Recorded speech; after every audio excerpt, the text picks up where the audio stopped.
So tell me how psychoacoustics actually applies to what you're doing in Omnisphere.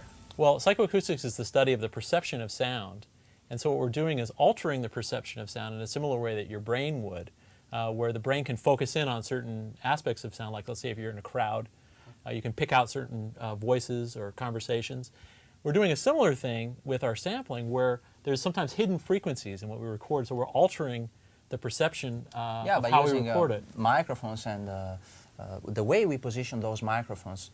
And so it's like exploring a different dimension of that sound where all the internal levels of that sound change and become something different. Mm-hmm. In this case, it's like being able to focus in on a sound that has some of these unique sounds kind of hidden that you don't hear so well.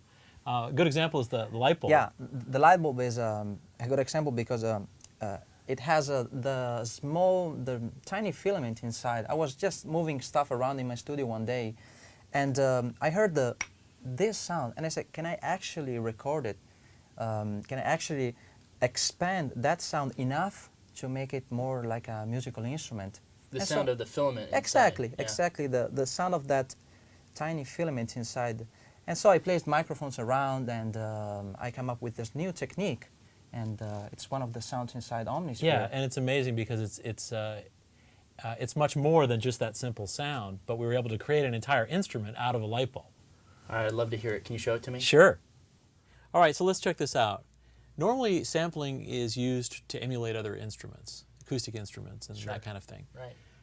But what we're using is the psychoacoustic sampling to create new sounds and to really use sampling technology that way. So let's hear the sound of the raw light bulb, just the basic sound of it. So as you can hear, it's not really that interesting by itself. But when we put it through these many stages of enhancement to bring out that inner filament, this kind of hidden frequency, we can turn it into this, and we can turn it into a completely playable multi-sample.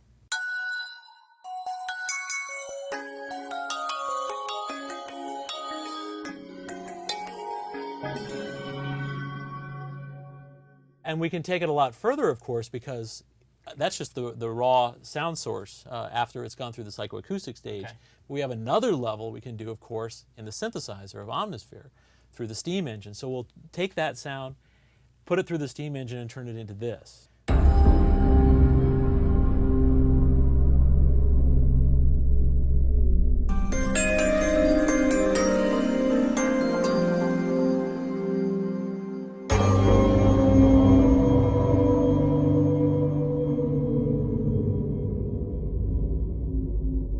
That's unbelievable.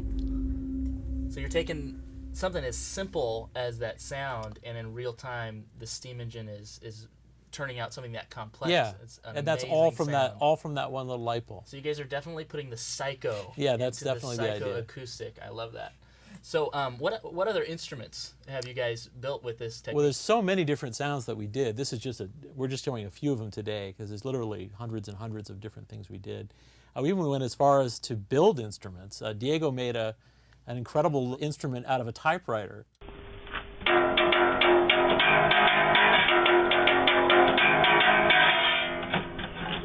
This is how it works. You can press any key, but it's an old machine, so not every key works. You can press K, J, H, they get stuck. Okay, then you can press Shift here, and you pull the thing down, and you have the second string. When you press this, all the thing goes up, and you can play the other notes. Another approach is that we'll take a familiar instrument and record it in a unique place or in a unique way. Like we'll take steel drums, but record it in a cathedral, so we get a really interesting ambience that you don't normally associate with a steel drum.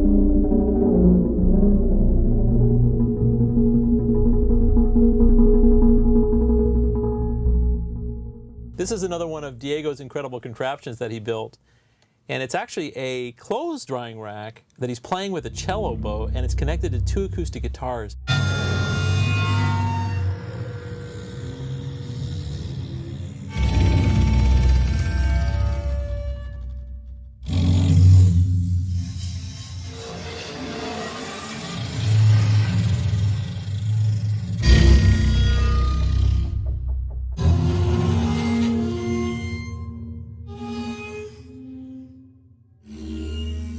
So let's check out what we can do with the drying rack and Omnisphere. Here's the original sound. I can also play it dynamically and have just that resonance with velocity. Check this out.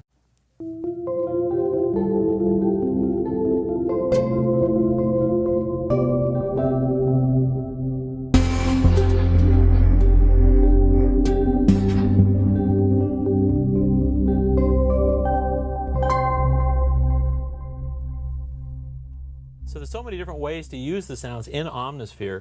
We can even apply the psychoacoustic sampling concept to electricity. One of our guys in the UK built a 20,000 volt Tesla coil and MIDI'd it. So we sampled that, and it's the most awesome sounding sawtooth wave you've ever heard. It's just incredible.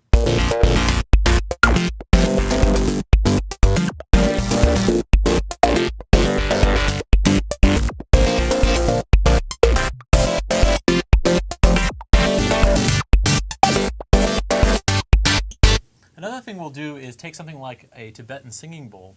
This is the bowl that the monks use in Tibet, and they usually stir it this way. And the harder you stir it, then it begins to oscillate. So that's the normal way of playing it. It's very resonant. But we'll take maybe some fruit and put fruit inside it, spin that fruit, and then put microphones above it, spin the microphones, and that creates an acoustic Doppler effect and these beautiful overtones that happen later.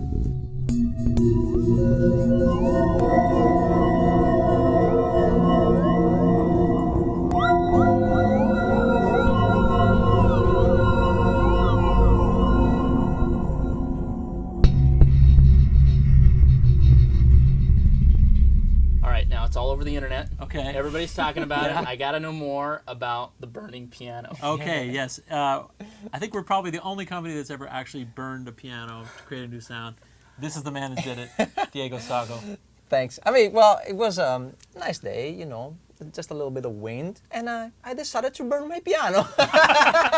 So, shake your hand. Yes, so I Well brought done. the piano outside in the garden, and I set up things like, you know, some matchsticks, some water ready just in case, you know, you can burn the house with that kind of things.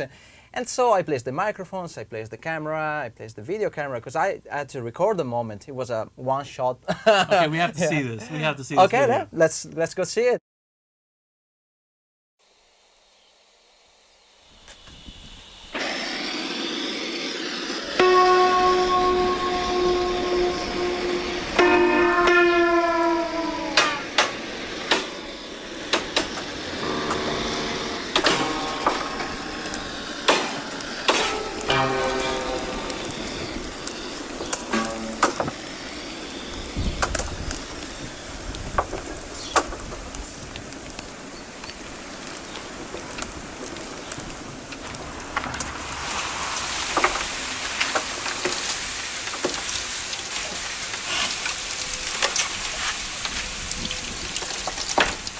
That gives you an idea of the lengths that we're going to just to create a single sound source in Omnisphere.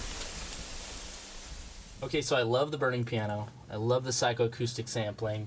But is it fair to say then that the psychoacoustic sampling is mainly for dialing in these weird, crazy sounds? No, there's quite a bit more than that. There's also a lot of really beautiful sounds. Like we also did a piano in a cathedral in Sweden, and we call that the dream piano. And that's just the beginning, because then when you combine these samples with the synthesis of the steam engine, you'll be able to do incredible things. We'll be showing some of those synthesis features in future episodes. For now, let's take a look at a video that Diego put together using sounds just with light bulbs.